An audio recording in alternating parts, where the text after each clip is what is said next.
चट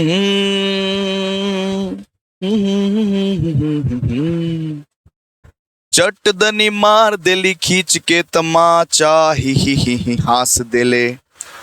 आता है गाना? पहले हंस रहे हो तुम लोग, हंस क्यों रहे हो भाई, हंस क्यों रहे हो?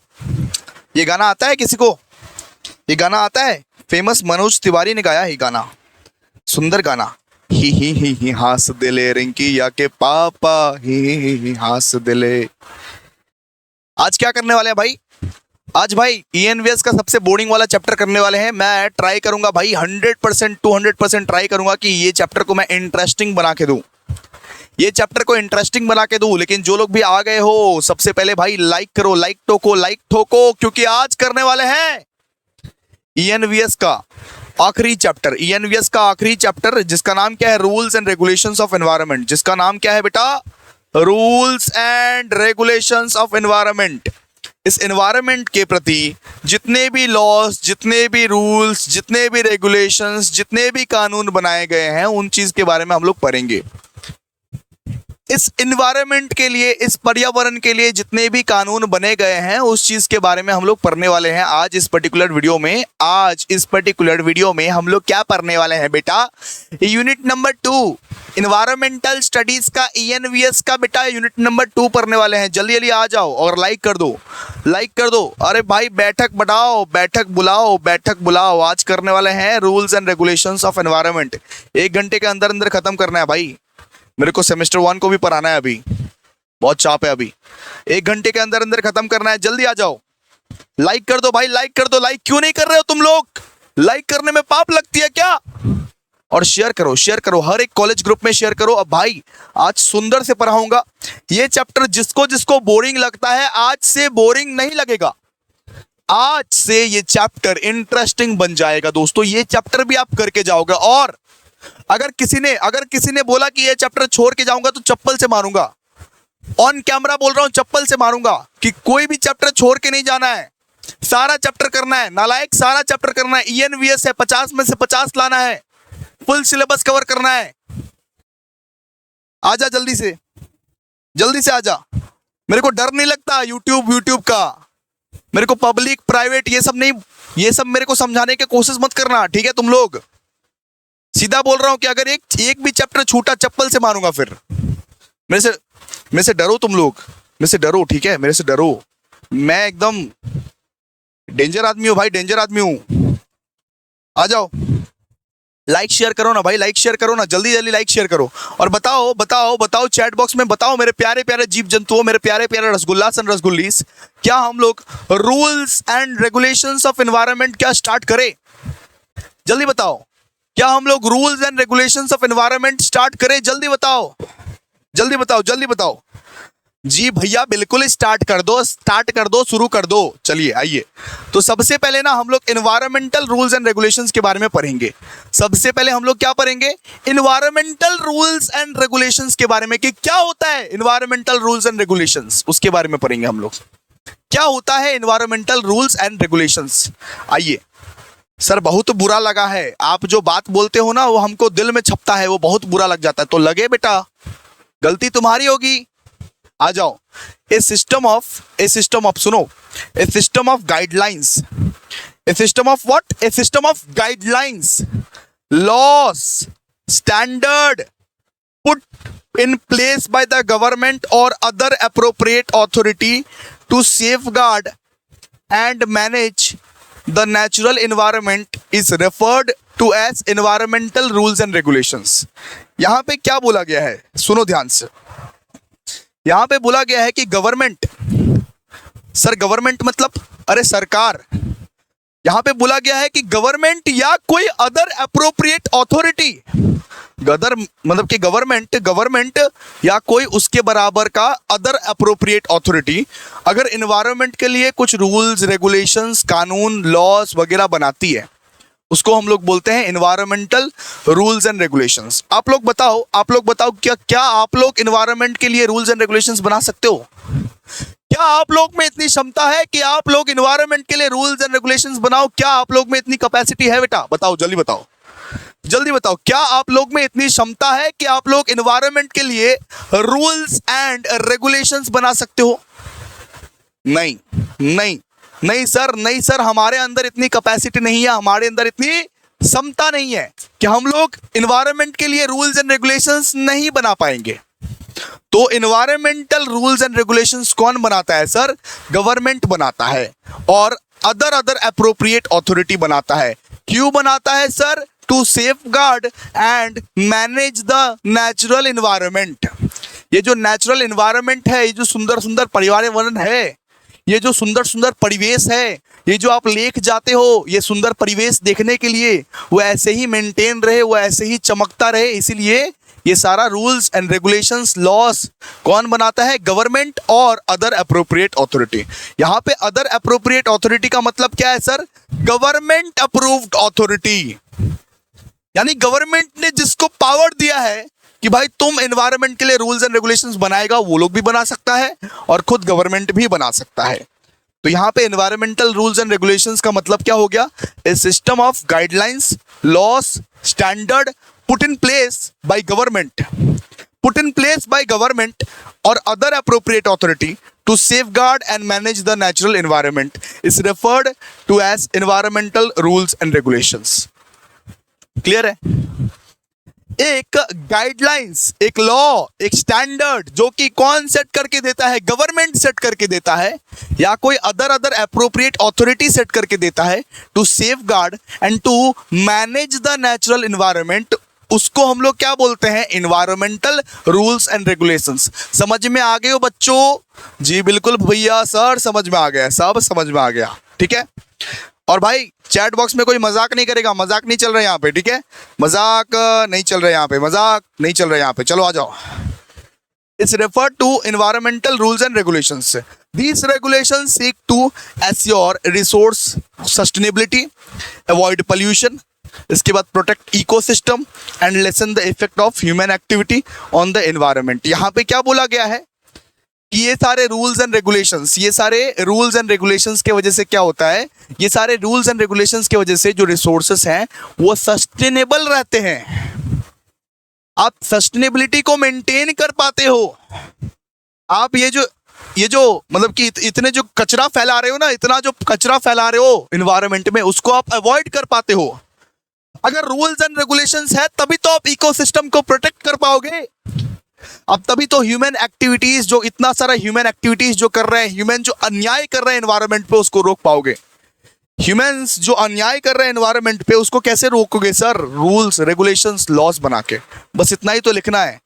ये सब सारी बचकाने वाली बातें हैं। सुनो, सेकंड वाला पैराग्राफ में जो भी है ये बचकाने वाली बातें हैं, ये सब नहीं लिखना है। ये सब प्यार मोहब्बत वाली बातें हैं, बचकानी वाली बातें है। तुमको जस्ट इंप्रेस करना है, अपने अपने वर्ड्स में लिखना है। अगर बोल दे define environmental rules and regulations, तो क्या लिखोगे? A system of guidelines, laws and standard put in place by government or any appropriate authority to safeguard and manage the natural environment is referred as environmental rules and regulations। Clear है?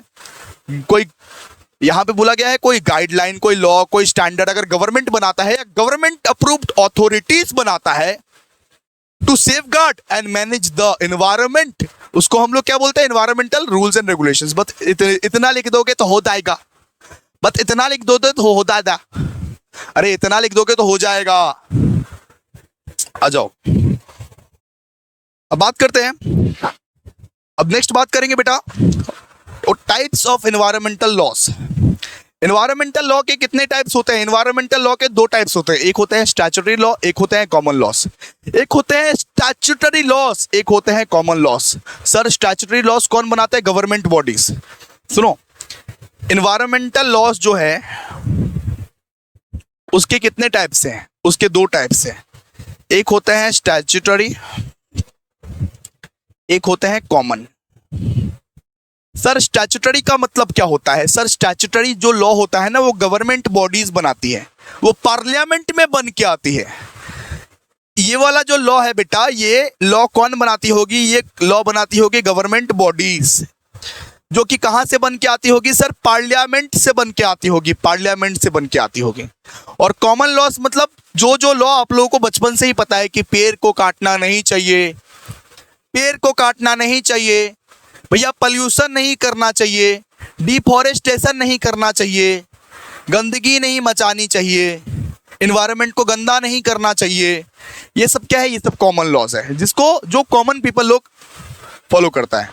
लेकिन statutory law क्या होता है? Statutory law एक specific law होता है जिसको government bodies बनाती है to manage and to preserve and to conserve the natural environment. Natural environment को कंजर्व करने के लिए, प्रिजर्व करने के लिए, सेफ गार्ड करने के लिए जो गवर्नमेंट ने एक लॉ बनाया उसको आप क्या बोलोगे? Statutory law.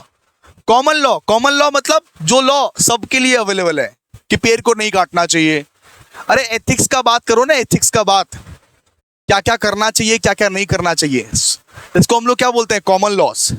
कॉमन लॉस मतलब जो कल्चरल वैल्यू, जो ट्रेडिशंस, जो कम्युनिटी नॉर्म्स के हिसाब से जो लॉ है उसको क्या बोलते हैं? Common loss.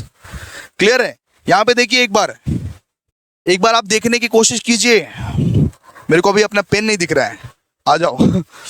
सबसे पहले देखिए यहाँ पे स्टैट्यूटरी लॉ क्या होता है। यहाँ पे लिखा हुआ है स्टैट्यूटरी लॉ के बारे में, environment statutory law encompasses rules and regulations set bye the government bodies. Government bodies अगर कोई rules and regulations loss set करती है, पार्लियामेंट से पास करवा के आती है, जिससे बिजनेसमैन को वो कंट्रोल कर पाए। बिजनेसमैन जो भी बिजनेस करेगा ना, सुनो, मोदी जी बोल रहा है, बिजनेसमैन जो भी बिजनेस करेगा ना भाई संभल के करना, ठीक है? एनवायरनमेंट को रक्षा करना है तुमको, गाइडलाइंस को फॉलो करके करना। तो ये गाइडलाइंस कौन बना के देगा? ये गाइडलाइंस बना के देगा गवर्नमेंट। इसको बोलते हैं स्टैट्यूटरी लॉ। भाई सुनो, बहुत सारे बिजनेसमैन, बहुत सारे इंडिविजुअल्स और बहुत सारे इंडस्ट्रीज के लोगों को कंट्रोल करने के लिए लॉ बननी चाहिए। और जो लॉ गवर्नमेंट पार्लियामेंट से पास करवा के आती है और जो लॉ गवर्नमेंट बॉडीज बनाती है उसे हम लोग बोलते हैं स्टैट्यूटरी लॉस। उसे हम लोग क्या बोलते हैं? Statutory loss. Environmental statutory loss encompasses rules and regulations set up the government bodies to manage and tackle different facets of safeguarding and conserving the environment. These legally binding laws are crafted to ensure that the individual businesses and industries adhere to well-defined criteria and guidelines, aiming to reduce harmful effect on the environment. जो law government बनाती है, जो law governmental bodies बनाती है, उस law को हम लोग क्या बोलते हैं? Statutory law. ठीक है, बात खत्म। अब और एक टाइप है कॉमन लॉज। कॉमन लॉज मतलब जो लॉ एकदम कॉमन है, जो लॉ को हर कोई फॉलो करता है। Environmental common laws are the legal rules and regulations. जो लीगल रूल्स एंड रेगुलेशंस है, जैसे स्कूल में जब जाते थे बेटा, तो स्कूल में रूल्स एंड रेगुलेशंस लिखा रहता था ना कि नाखून बड़े नहीं होने चाहिए, हेयर कट बड़े नहीं होने चाहिए, शूज बंधे हुए होने चाहिए, ये जो कपड़े हैं वो साफ सुथरा रहने चाहिए। ऐसे रूल्स एंड रेगुलेशंस लिखे रहते थे ना उनको, वो तो तुमको पता है, ये तो कॉमन लॉ है, ये तो हर किसी के लिए है, हर किसी के लिए अप्लाई करता है। इसको क्या बोलते हैं? Common law. इसको क्या बोलते हैं? Common law. इसको समझाना नहीं पड़ता बेटा, इसको समझाने नहीं पड़ता। अगर कोई जुल्म किया वो उसको हवालात में लेके जाओ, हवा और लात खिलाओ उसको, ठीक है? तो कॉमन लॉस। तो इन्वायरमेंटल लॉस के दो टाइप्स, एक होता है बेटा स्टैट्यूटरी लॉ, एक होता है कॉमन लॉ। एक होता है स्टैट्यूटरी लॉ, एक होता है कॉमन लॉ। स्टैट्यूटरी लॉ का मतलब जो लॉज गवर्नमेंट बॉडीज बनाती है, जो लॉ गवर्नमेंट बॉडी, जो कानून बेटा गवर्नमेंट बॉडी फ्रेम करती है, उसे हम लोग क्या बोलते हैं? Statutory law. और जो कॉमनली लॉ है, जो हर किसी के लिए लॉ है, वो क्या है? Common law. Environment common laws are rules and regulations rooted in traditions, cultural values या community norms. These law arise from the long held practices and collective knowledge and safeguarding the environment. Simple से बात है कि हम लोगों को pollution नहीं करना चाहिए, हम लोगों को प्रॉपर तरीके से रिसोर्स को यूटिलाइज करना चाहिए, हम लोगों को पेड़ नहीं काटने चाहिए। ये सब रिलेटेड जो लॉ होता है, उस लॉ को क्या बोलते हैं बेटा? Common loss. क्योंकि ये सब सारा कानून के बारे में तुमको बचपन से मालूम है कि पेड़ को काटना जुल्म है, कचरा करना जुल्म है, ठीक है? चलिए आइए आगे बढ़े, बताइए, जल्दी बताइए, जल्दी बोलिए, आगे बढ़े। अब देखिए एनवायरमेंटल लॉस के बारे में पढ़ लिए। एनवायरमेंटल लॉस का दो टाइप्स, क्या क्या है sir? Statutory law and common loss. अब आगे बढ़ेंगे, आगे बढ़ते हैं, चलिए आगे हम लोग बढ़ेंगे। What is the necessity of environmental rules and regulations? Environmental rules and regulations का क्या necessity है? क्या necessity है? क्यों rules and regulations बनाना है? environment के लिए क्यों rules and regulations बनाना है? necessity क्या है? सर सबसे पहला नेसेसिटी है प्रिजर्विंग इकोसिस्टम। आप अपना इकोसिस्टम को बचाना चाहते हैं। इकोसिस्टम में जैसे आता है फॉरेस्ट, जैसे एयर, आप अपने इकोसिस्टम, आप अपने पर्यावरण को बचाना चाहते हैं तो रूल्स एंड रेगुलेशंस चाहिए। क्योंकि इंसान लोग ऐसे समझने नहीं वाला है, इंसान लोगों को लॉज, रूल्स एंड रेगुलेशन से डर लगता है। ठीक है, तो रूल्स एंड रेगुलेशंस जब तक नहीं रहेगा तब तक आप इकोसिस्टम को प्रिजर्व नहीं कर पाइएगा। इसके बाद क्या लिखा हुआ है, कंजर्विंग बायोडाइवर्सिटी। बायोडाइवर्सिटी को कंजर्व करने के लिए, बायोडाइवर्सिटी को प्रिजर्व करने के लिए, बचाने के लिए भी आपको रूल्स एंड रेगुलेशंस का रिक्वायरमेंट पड़ता है। सर बायोडाइवर्सिटी मतलब क्या सर? अरे भाई जीव जंतुओं, आपको बोलता हूं ना कैसे हो मेरे प्यारे प्यारे जीव जंतुओं, तो सिंपल सा बात है कंजर्विंग बायोडाइवर्सिटी। जीव जंतु लोग को बचाने के लिए भी हम लोगों को क्या चाहिए, हम लोगों को रूल्स एंड रेगुलेशंस को फॉलो करना पड़ता है। इसके बाद क्या दिया हुआ है, इंश्योरिंग ह्यूमन हेल्थ। अगर ह्यूमन हेल्थ को ठीक रखना है, अगर इंसान को अपना हेल्थ को ठीक रखना है तो पोल्यूशन थोड़ा कम करना पड़ेगा। Regulations on pollution and hazardous substances reduces health risk from environmental pollutants है। ये जो पोल्यूशन है उसकी वजह से कितना हेल्थ खराब हो रहा है आपका, एक ह्यूमन हेल्थ पर कितना इफेक्ट कर रहा है। अगर आप चाहते हो कि ह्यूमन हेल्थ वापस से ठीक हो जाए, वापस से बराबर हो जाए, तो आपको क्या करना पड़ेगा बेटा? बेटा बता दो ना बेटा, क्या करना पड़ेगा आपको रूल्स एंड रेगुलेशन सेट करने पड़ेंगे। ठीक है, इसके बाद देखिए, इसके बाद फोर्थ पॉइंट क्या है, addressing climate change. Climate change को आप रोकना चाहते हो। इफ अगर मान लो क्लाइमेट चेंज को आप अगर रोकना चाहते हो, क्लाइमेट चेंज को अगर आप कंट्रोल करना चाहते हो, तो इसके लिए आपको एनवायरमेंटल रूल्स एंड रेगुलेशंस को सेट करना पड़ेगा। Regulations lower emissions, boost energy efficiency and encourage renewable energy adaptation. Resources को जो बेफालतू का यूज कर रहे हो तुम लोग, इस वजह से क्या हो रहा है, क्लाइमेट चेंज, मतलब कि क्लाइमेट चेंज हो रहा है, तो सीधा सा बात है रिन्यूएबल एनर्जी का यूज करो, रिन्यूएबल एनर्जी का यूज करो। क्लियर है, एड्रेसिंग क्लाइमेट चेंज। इसके बाद मैनेजिंग रिसोर्सेस, रिसोर्सेस को मैनेज करने के लिए, रिसोर्सेस को बचाने के लिए भी आपको रूल्स एंड रेगुलेशन सेट करना पड़ेगा। जैसे वाटर हो गया, मिनरल हो गया, फॉसिल फ्यूल हो गया, ये सब चीज को बराबर तरीके से, एक्यूरेट तरीके से यूज करने के लिए भी आप लोगों को रूल्स एंड रेगुलेशन सेट करना पड़ेगा। Rules prevent over exploitation of water. बहुत लोग ना क्या करते हैं, बहुत ज्यादा पानी को यूज करते हैं, बहुत लोग क्या करते हैं, बहुत ज्यादा मिनरल को यूज करते हैं, बहुत ज्यादा फॉसिल फ्यूल को यूज करते हैं। तो ज्यादा यूज मत करो, जितना रिसोर्स लग रहा है उतना ही यूज करो, क्योंकि तुम्हारे बच्चे फिर क्या यूज करेंगे बेटा? आपका जो फ्यूचर जनरेशन, आपका जो नन्हा मुन्हा आएगा, वो लोग क्या यूज करेंगे? इसीलिए रिसोर्स को भी मैनेज करना आप तभी सीख पाओगे जब एनवायरनमेंट में रूल्स एंड रेगुलेशंस रहेंगे तब। इसके बाद लास्ट वाला पॉइंट, इसके बाद लिखा है कि प्रिजर्विंग पोल्यूशन, मतलब कि अपने देश को पोल्यूशन से बचाने के लिए आप रूल्स एंड रेगुलेशन सेट करो, सीधा सा बात है। Emission standard and waste regulation stop pollutants of air and water and soil.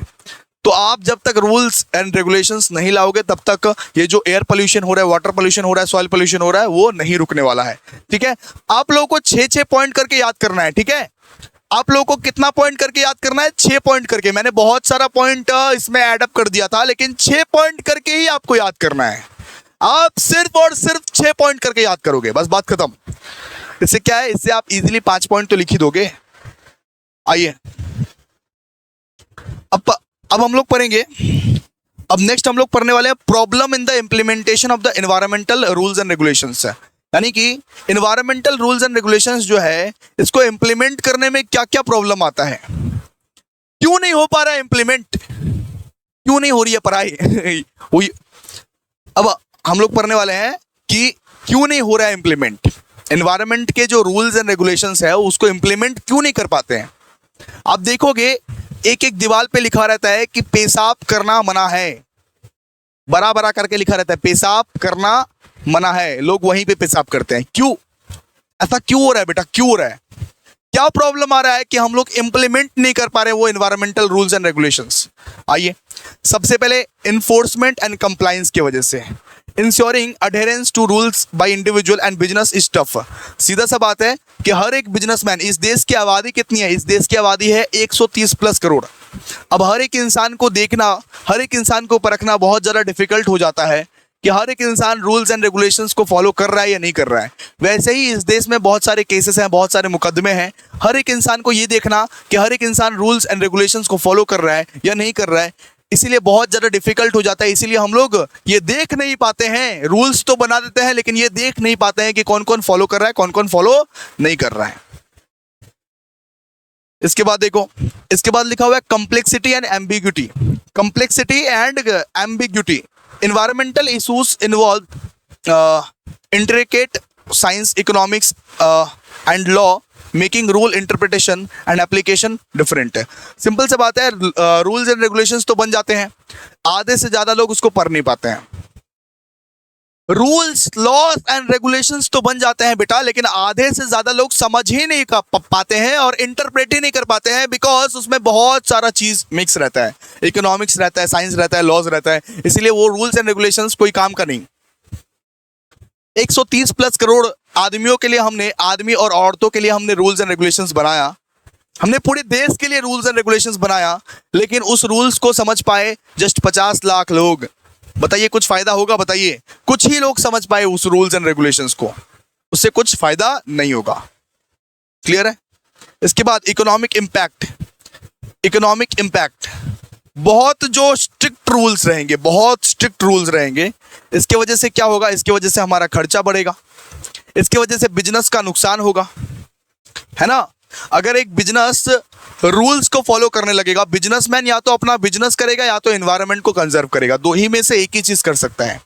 एक बिजनेसमैन अगर रूल्स एंड रेगुलेशंस को प्रॉपर तरीके से फॉलो करने लगेगा तो उसका जो खर्चा है वो बेटा बढ़ जाएगा, और इससे हमारा जीडीपी गिर जाएगा, इससे हमारा इकोनॉमी गिर जाएगा, इकोनॉमिक पे भी इम्पैक्ट पड़ेगा, इकोनॉमी पे भी इम्पैक्ट पड़ेगा। क्लियर है? इसके बाद देखिए लॉबिंग एंड पॉलिटिक्स। बहुत सारा इंडस्ट्रीज में क्या होता है भैया, भैया बहुत पॉलिटिक्स भी होता है, स्ट्रिक्ट रूल्स को प्रॉफिट के लिए ना फॉलो नहीं करते हैं। बहुत सारे बिजनेसमैन लोग क्या करते हैं, बहुत सारे बिजनेसमैन लोग जानबूझकर फॉलो नहीं करते हैं, कुछ पैसे खिला देते हैं कि ले भाई तू ये पैसे खा, ले भाई पॉलिटिशियन तू ये पैसे खा, और मेरे को इस जुल्म में कभी मत पकड़ना, ठीक है, मैं तो अपना बिजनेस करूंगा। इंडस्ट्रीज में oppose strict rules for profit protection, weakening regulations. Industries क्या बोल सकता है, इंडस्ट्रीज बोल सकता है नहीं नहीं इस चीज से तो मेरे को मुनाफा है, एक काम कर तू ये पैसे ले और अपना मुंह बंद रख, मैं कोई इन्वायरमेंट को प्रोटेक्ट नहीं कर रहा, मेरे को चाहिए पैसा। इस वजह से भी क्या होता है, डिफिकल्टी होता है कि रूल्स एंड रेगुलेशंस इंप्लीमेंट नहीं हो पाता है। ठीक है, इसके बाद यहां पे लिखा हुआ है tech and innovation. Tech and innovation, regulations can lag behind who tech advances not fitting new industries and processes. बहुत सारा इंडस्ट्रीज जो है वो टेक एडवांसेस से बहुत पीछे छूट चुका है, इस वजह से न्यू इंडस्ट्री और प्रोसेसेस को मैनेज नहीं कर पा रहा है। ठीक है, इसके बाद देखिए यहाँ पे पब्लिक अवेयरनेस भी पढ़ सकते हैं sir. Public understanding and involvement are vital for the rule effectiveness.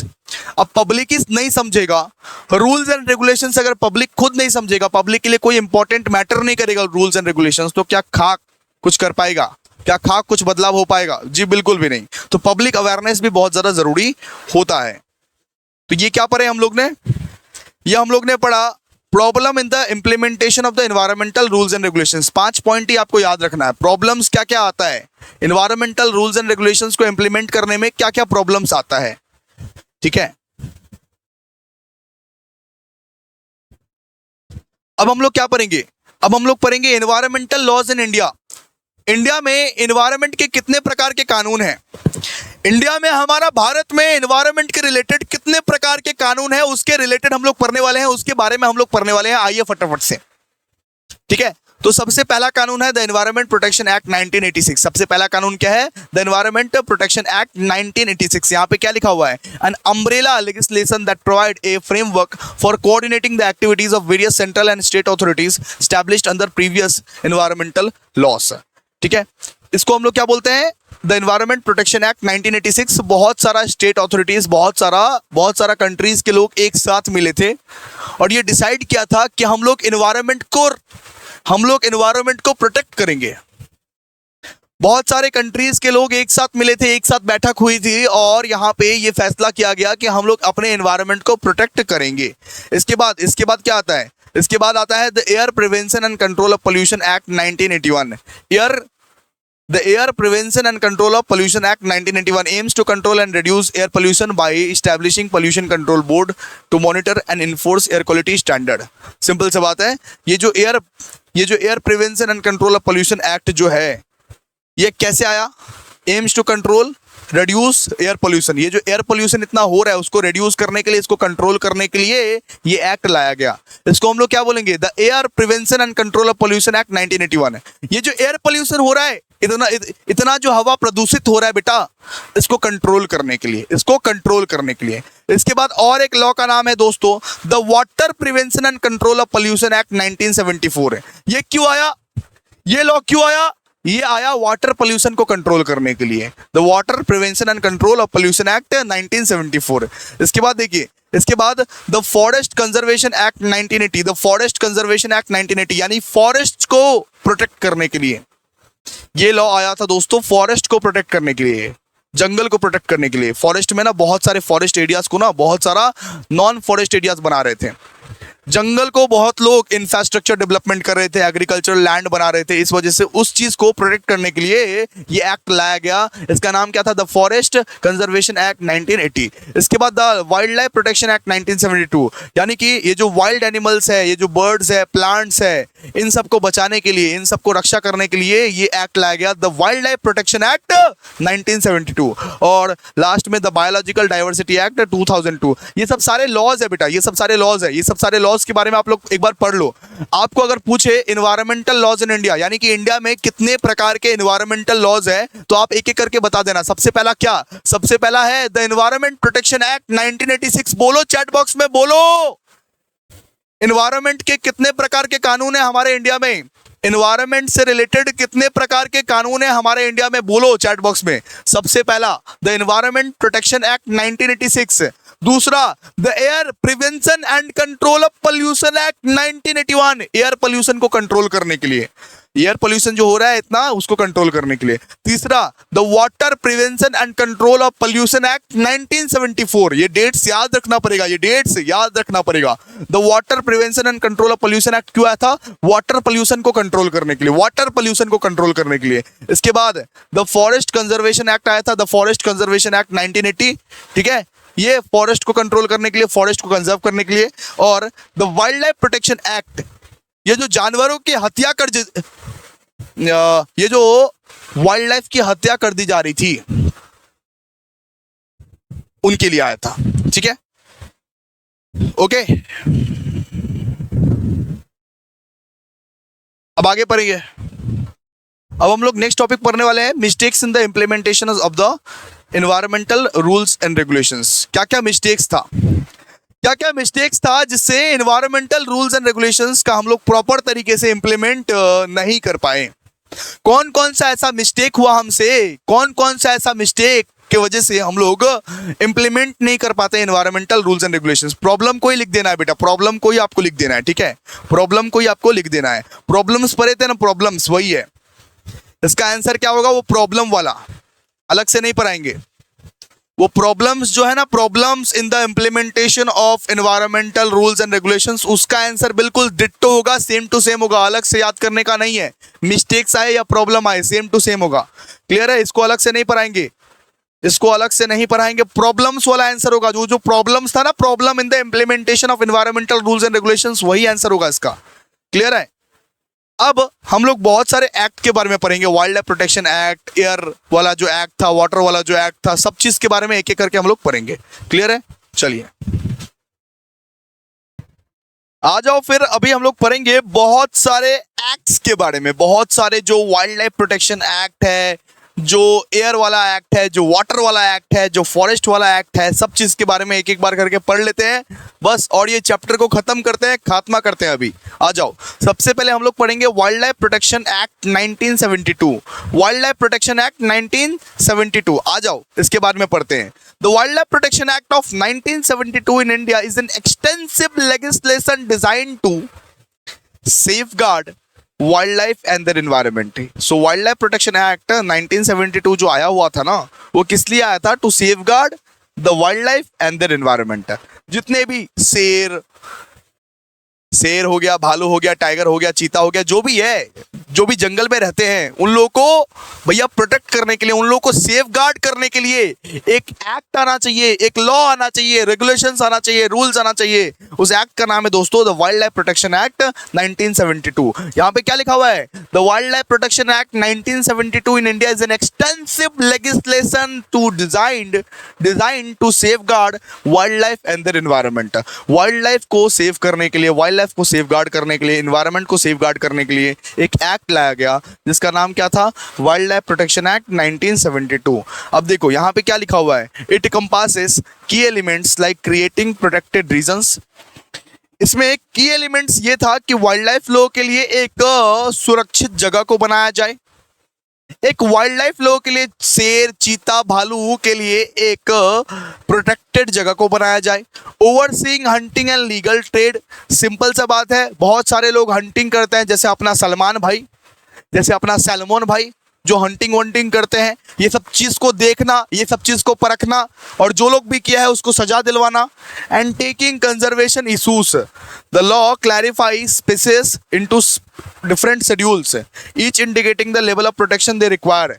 बहुत सारे शेड्यूल्स बनाए गए हैं, उस शेड्यूल्स के हिसाब से सजा होती है, उस शेड्यूल्स के हिसाब से लॉ का पालन होता है, उस शेड्यूल्स के हिसाब से रूल्स एंड रेगुलेशंस को देखा जाता है। सिंपल सा बात है।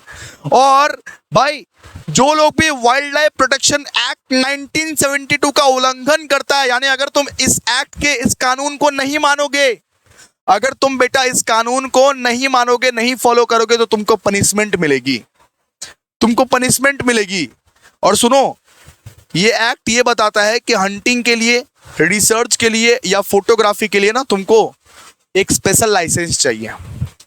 आप देखोगे जब चिड़ियाघर जाते हो, जब जू में जाते हो, तब फोटोग्राफी नहीं करने देते हैं ये लोग, रिसर्च नहीं करने देते हैं, उनके लिए स्पेशल लाइसेंस चाहिए। स्पेशल लाइसेंस लेके आओ, गवर्नमेंट से एक लाइसेंस लेके आओ, जो लाइसेंस तुमको ये परमिशन देता है कि तुम हंट कर सकते हो, तुम रिसर्च कर सकते हो, तुम फोटोग्राफी कर सकते हो, तभी कर सकते हो। क्लियर है? यहाँ पे additionally the act grants authority the ability to grant license for activities such as hunting, research and photography. Hunting करने के लिए, रिसर्च करने के लिए या फोटोग्राफी करने के लिए एनिमल लो का आपको लाइसेंस चाहिए। क्या चाहिए आपको? लाइसेंस चाहिए।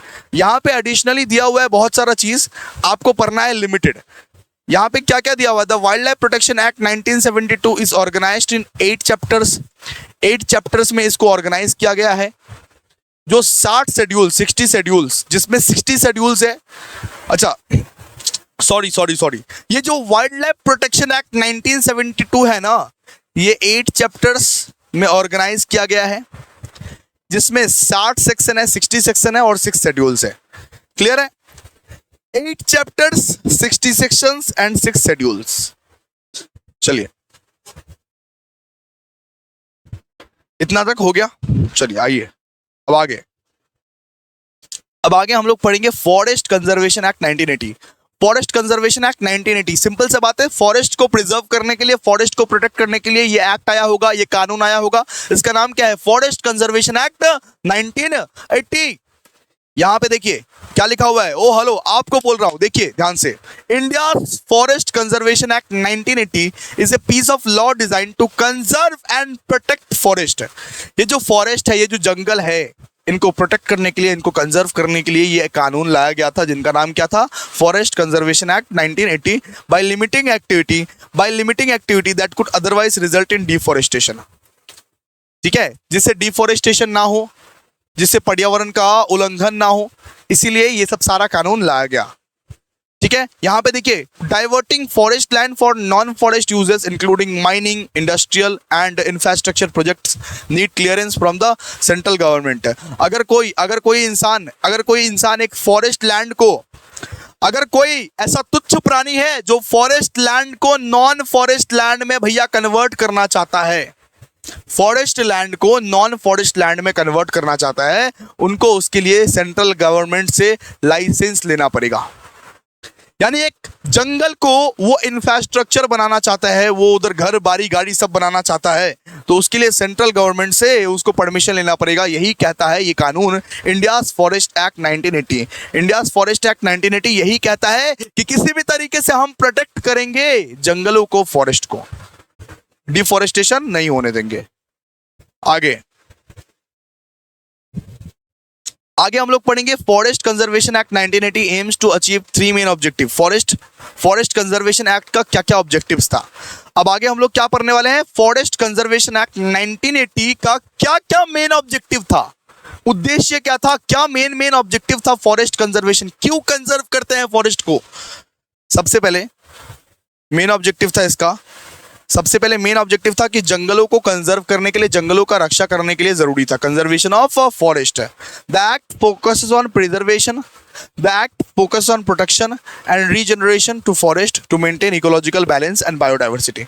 ये जो कानून है, ये कानून फोकस करती है कि किसी भी तरीके से हम फॉरेस्ट को प्रिजर्व कर पाए, जैसा था बिल्कुल वैसा ही रख पाए, किसी भी तरीके से हम फॉरेस्ट को भैया प्रोटेक्ट कर पाए, रक्षा कर पाए उसकी, और किसी भी तरीके से फॉरेस्ट को रीजनरेट कर पाए। इन तीन चीज पे फोकस करता है कि प्रिजर्व कर पाए, प्रोटेक्ट कर पाए और रीजनरेट कर पाए। प्रिजर्व, प्रोटेक्ट और रीजनरेट, ठीक है। इसके बाद regulations of forest land use. तो बहुत लोग ऐसा यूज होते हैं, बहुत लोग ऐसा करते हैं कि फॉरेस्ट लैंड को नॉन फॉरेस्ट पर्पस के लिए यूज करते हैं। जैसे एक जंगल है, उस जंगल को काट के मैंने अपना घर बना लिया, मैंने एग्रीकल्चरल लैंड बना लिया, मैंने घर बारी गाड़ी बना लिया उस फॉरेस्ट को काट के, उस जंगल को हटा के। तो ये सब चीज आप ना चोल पे, ये सब चीज आप ना कर सकते हो, ठीक है। तो regulations of forest land use मतलब it provide a framework for regulating diversion of forest land for non forest purposes like mining, industrial projects and infrastructure development, ठीक है। माइनिंग के लिए, जैसे इंडस्ट्रियल प्रोजेक्ट के लिए, इंफ्रास्ट्रक्चर डेवलपमेंट के लिए फॉरेस्ट का यूज इन सब चीजों के लिए नहीं किया जाएगा। फॉरेस्ट को हम अब बचाएंगे, सिंपल सा बात है, ठीक है। और यहां पे लिखा है मतलब कि अगर मान लो डिफॉरेस्टेशन हो रहा है तुम्हारे वजह से, डिफॉरेस्टेशन हो रहा है, मान लो कि अगर तुम पेड़ काट रहे हो तो पेड़ को उगाओ। यहाँ पे क्या लिखा हुआ है sir, compensatory afforestation. Compensatory afforestation का मतलब क्या है, अगर तुम्हारे वजह से पेड़ कटा है बेटा, अगर तुम पेड़ काट रहे हो तो तुम्हारी जिम्मेदारी है पेड़ को लगाओ। अगर एक पेड़ काटोगे तो 10 पेड़ लगाओ। ये सब सारा कानून बताता है, ये कानून बताता है, फॉरेस्ट कंजर्वेशन एक्ट यही सब चीज बताता है। क्लियर है, ये कौन बताता है, फॉरेस्ट कंजर्वेशन एक्ट 1980 यही सब चीज बताता है, यही ऑब्जेक्टिव है 3। अब हम लोग पढ़ेंगे water prevention and control of pollution act 1974। यानी वाटर पोल्यूशन को कंट्रोल करने के लिए, इतना जो पानी में गंदगी हो रहा है उसको कंट्रोल करने के लिए एक कानून आया, उसका नाम है क्या, water prevention and control of pollution act 1974। ये जो वाटर पोल्यूशन जो हो रहा है उसको टैकल करने के लिए ये जो कानून है वो आया था। वाटर पोल्यूशन, ये जो पानी में जो गंदगी हो रही है बेटा, उसको टैकल करने के लिए, उसको कंट्रोल करने के लिए ये एक्ट आया था। यहाँ पे क्या लिखा हुआ है, the water prevention and control of pollution act was established in 1974। ये 1974 में एस्टैब्लिश हुआ था, इसीलिए इस एक्ट का नाम पड़ा था water prevention and control of pollution act 1974 with the purpose.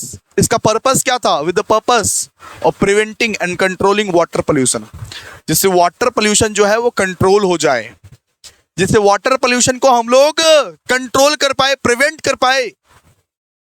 This legislation was modified और अमेंडेड इन 1988। इसको वापस से अमेंड किया गया, कब, 1988 में किया गया। अब और थोड़ा डिटेल में पढ़ते हैं, क्या पता 5 मार्क्स का आ जाए।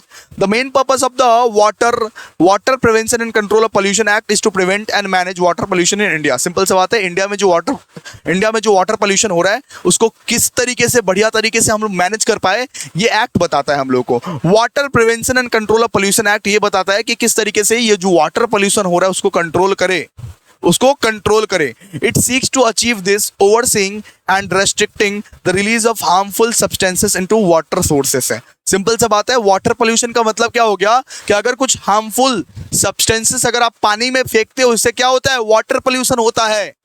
और ये सब चीज नहीं होने देगा ये कानून, ये सब चीज नहीं होने देगा। बना के लिखना।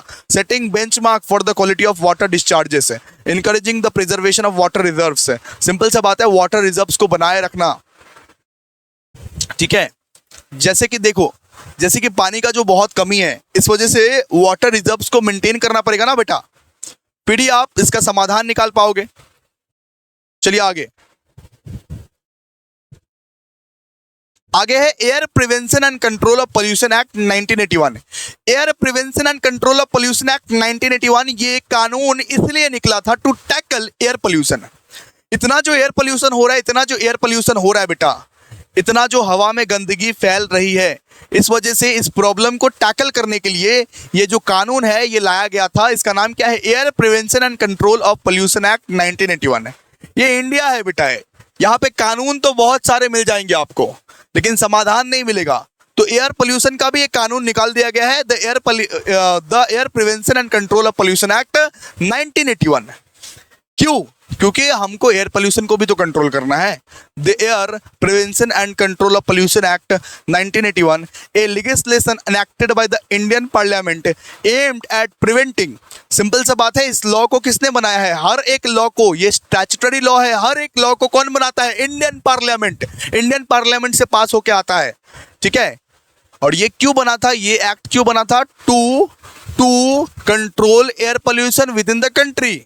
पूरा का पूरा कंट्री से एयर पोल्यूशन को कंट्रोल करने के लिए बना था। It was later revised in 1987।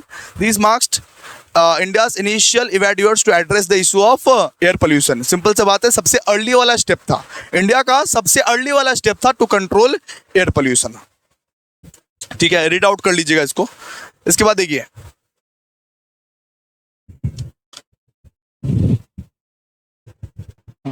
अब हम लोग नेक्स्ट पढ़ने वाले हैं एनवायरमेंटल प्रोटेक्शन एक्ट 1986।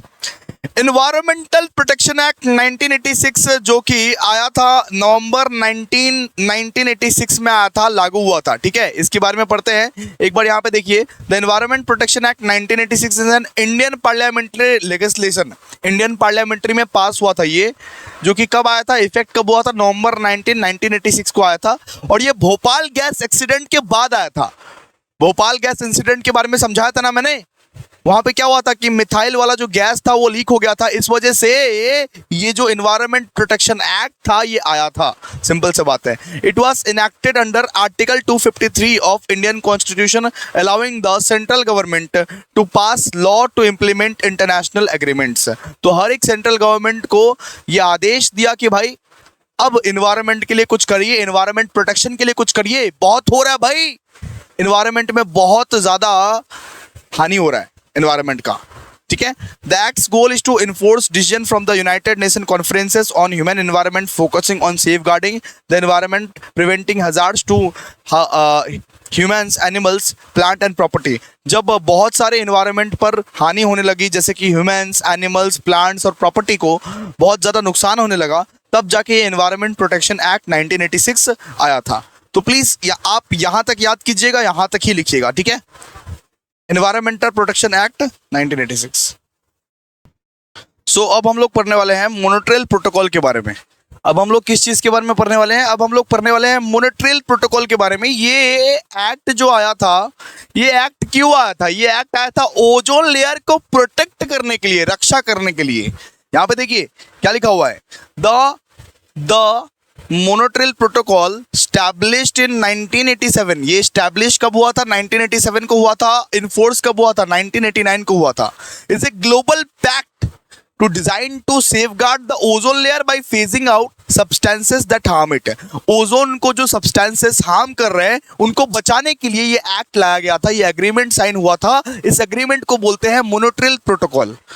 ठीक है, this involve ceasing the production and use of ozone depleting chemicals. यानी जितने भी हम लोग ओजोन डिप्लेट होने वाले केमिकल्स का उत्पादन करते हैं, प्रोडक्शन करते हैं, उनको सीज किया जाए, उनको बंद करवाया जाए कि वो सब चीज़ का उत्पादन, वो सब चीज़ का प्रोडक्शन ना हो। Parties to the agreement convene annually to ensure it effective execution.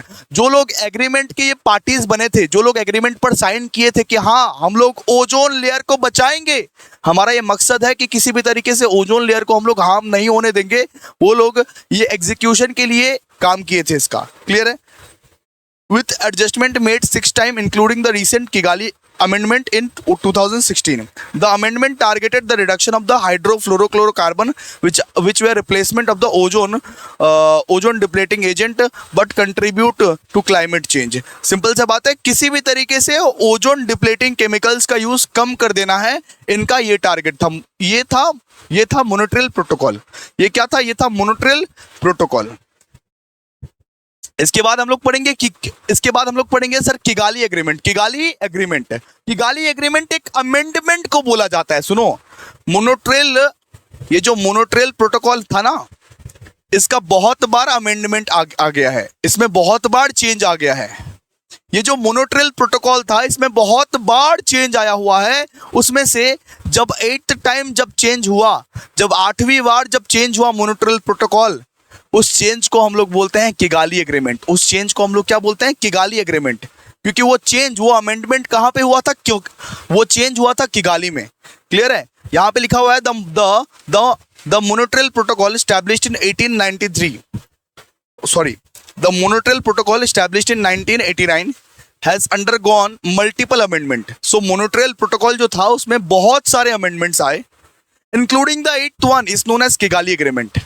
जब 8वीं बार अमेंडमेंट आया, उस अमेंडमेंट को हमने नाम दिया किगाली एग्रीमेंट। किगाली एग्रीमेंट, ठीक है। This addition was ratified during the 28th meeting of the parties where 197 member countries signed the agreement in Kigali Rwanda. जब 197 मतलब कि मेंबर कंट्रीज यानी देश विदेश के प्रेसिडेंट, प्राइम मिनिस्टर लोग आए और 197 मेंबर्स लोग जब एक एग्रीमेंट पर साइन किए किगाली रवांडा में, उस एग्रीमेंट को हम लोग क्या बोले? Kigali agreement. किगाली एग्रीमेंट है। बस इन लोगों का क्या मकसद था? किसी भी तरीके से ओजोन लेयर का यूज कम करना है। और किगाली एग्रीमेंट में यहाँ पे बात किया गया कि हाइड्रोक्लोरोफ्लोरोकार्बन का जो हम लोग यूज कर रहे हैं, HFCs का जो हम लोग यूज कर रहे हैं, किसी भी तरीके से उसका कम करना है यूसेज। किसी भी तरीके से हाइड्रोफ्लोरोक्लोरोकार्बन का यूज हम लोग को 80 to 85% कम करना है 2045 तक।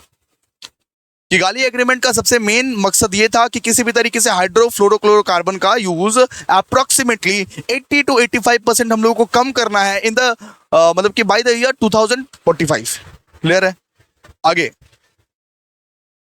आगे ऊपर से स्टडीज कर लेना, बस ये नहीं पढ़ने का दरकार है, ये इंपॉर्टेंट नहीं है, ये इंपॉर्टेंट नहीं है। जो आपको पढ़ा रहा हूं वो सब चीज पढ़िएगा, ठीक है।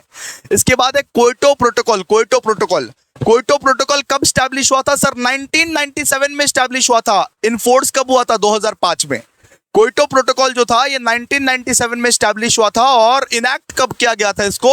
2005 में was an international agreement with the goal of tackling climate change through mandatory emission reduction target for developed nation. Its initial phase connected in 2012.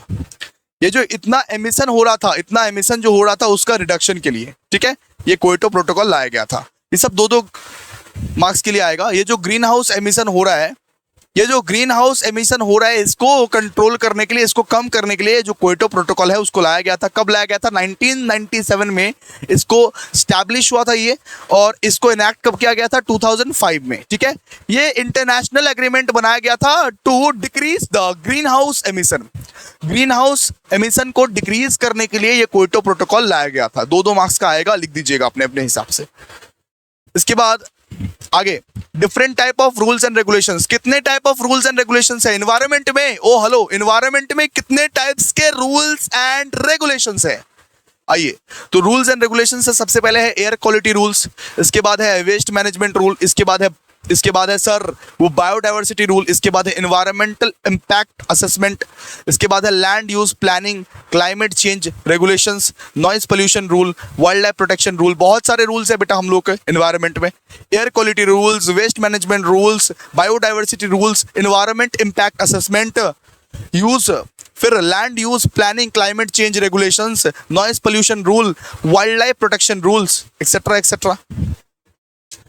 इसके बाद हम लोग बात करेंगे पेरिस एग्रीमेंट का। किसका सर? पेरिस एग्रीमेंट का। पेरिस एग्रीमेंट क्या है?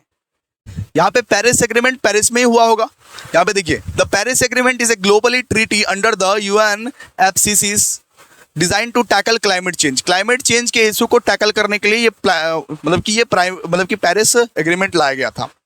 दो मार्क्स के लिए इंपॉर्टेंट है ये सब बेटा, दो मार्क्स के लिए। ये पेरिस एग्रीमेंट क्यों साइन किया गया था? ये जो क्लाइमेट चेंज हो रहा है उस इशू को सॉल्व करने के लिए, उसके इशू को सॉल्व करने के लिए। ये पेरिस एग्रीमेंट क्या है? ये पेरिस एग्रीमेंट क्लाइमेट चेंज के इशू को सॉल्व करने के लिए एक एग्रीमेंट साइन किया गया था। एक एग्रीमेंट साइन किया गया था इंटरनेशनली, उसको हम लोग क्या बोलते हैं? Paris agreement. Established in 2015। ये 2015 में स्टैब्लिश हुआ था। The main goal is to keep global warming below 2 degree Celsius है। इनका मेन गोल ये था कि किसी भी तरीके से ग्लोबल वार्मिंग को 2 डिग्री सेल्सियस से कम रखना है। किसी भी तरीके से ग्लोबल वार्मिंग को 2 डिग्री सेल्सियस से कम रखना है और क्लाइमेट चेंज वाले जो इश्यूज है उसको सॉल्व करना है। क्लाइमेट चेंज के जो इश्यूज है उसको सॉल्व करना है। तो दोस्तों पेरिस एग्रीमेंट तक ही हम लोग को पढ़ना है और ये चैप्टर जो है ये ओवर हो चुका है। तो इतना ही हम लोग को पढ़ना है, चैप्टर ओवर हो चुका है। ठीक है, इसको रीड कर लीजिएगा घर में, इजी है। 2 मार्क्स का आएगा या आने का चांसेस नहीं है, जो नहीं पढ़ाया वो सब आने का चांसेस नहीं है। सर ये सब पढ़ लीजिएगा, सर पेरिस एग्रीमेंट पढ़ लीजिएगा, क्योटो प्रोटोकॉल पढ़ लीजिएगा, मॉन्ट्रियल प्रोटोकॉल पढ़ लीजिएगा, जितना भी हम लोग लॉस पर एनवायरमेंटल लॉस उसके बारे में पढ़ लीजिएगा। ठीक है, ये सब चीज आप सबके लिए very very very important. Kigali agreement पढ़ लीजिएगा। किगाली एग्रीमेंट के बाद आप एनवायरमेंट प्रोटेक्शन एक्ट 1986 पढ़ लीजिएगा। ये सब चीज एक बार रीड कर लीजिएगा, समझ जाइएगा। क्लियर है? So thank you so much, मिलते हैं नेक्स्ट वीडियो में, तब तक के लिए बाय। आज का वन शॉट यही तक।